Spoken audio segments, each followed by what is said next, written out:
چیز اور محسوس کی اتنے سالوں کے اندر، چھوٹا سی بات ہے لیکن ہر ایک اپنے اپنے اوپر اس پہ غور کرے.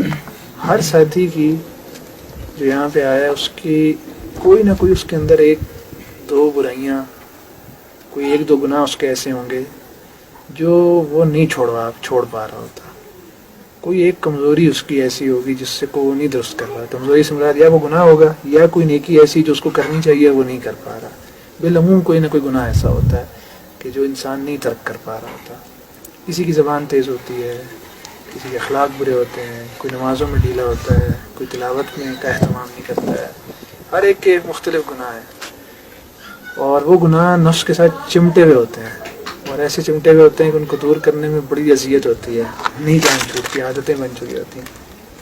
آج یہ میں نے اپنی زندگی میں محسوس کیا کہ جتنے ساتھیوں کو میں قریب سے جانتا تھا وہ سب شہید ہونے سے پہلے ان کو شہادت تب ملی ہے جب انہوں نے دنوں کے اندر مل گئی ہے، جب انہوں نے اپنے اس مرض سے جان چھڑا لی دنوں کے اندر.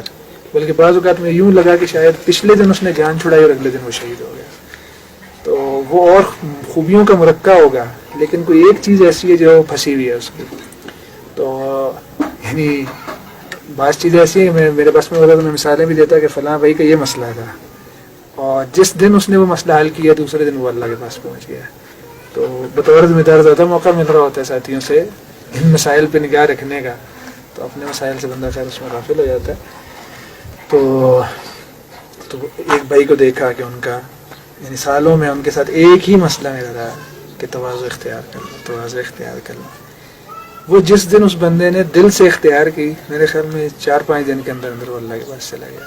ایک اور بھائی تھا اس کے ساتھ ایک ہی ایشو پہ پھنسے ہوئی تھی سہل سے چیز کہ صبر اور دوسروں کے تیش دلانے پہ صبر، دوسروں کی غلطیوں پہ صبر. تو زبان کو اس موقع پہ روک لینا. جس دن اس بھائی نے اس کو قابو کیا اس دن وہ چند دن کے اندر اللہ کے پاس پہنچ گیا. اور اس پہ قیاس کرتے یعنی مثالوں کی کمی نہیں ہے. بعض بھائیوں کی عبادات کے بعض مسائل تھے جس پہ توجہ دلائی جا رہی، سالوں سے دلائی جا رہی. جس دن اس نے مسئلہ حل کیا پاس تو ہر بھائی اپنے اپنے اندر جھانکے. اور مجھے پتا ہے کہ کچھ کا تو پتا ہے کہ میرے اندر کیا مسائل ہیں ان کو میں نہیں ٹھیک کر پا رہا، جو رکاوٹ ہے. تو ہر بھائی اپنے اپنے اندر دیکھے کہ میرے اندر ایسا کون سا گناہ ہے کہ جو میرے اور شہادت کے درمیان حائل ہے. اور غور کرے گا تو اس کو خود نظر آئے گا کہ وہ اور بہت سی نیکیاں کر رہا ہوگا جو اس کے لیے بعض نیکیاں آسان ہوتی ہیں، بچپن سے کر رہے ہیں، عادت پڑ گئی ہے، مشکل نہیں ہے نس. اور بعض نیکیاں ہر بندے کے اعتبار سے مشکل یعنی فرق نیکی مشکل ہے اس کے لیے.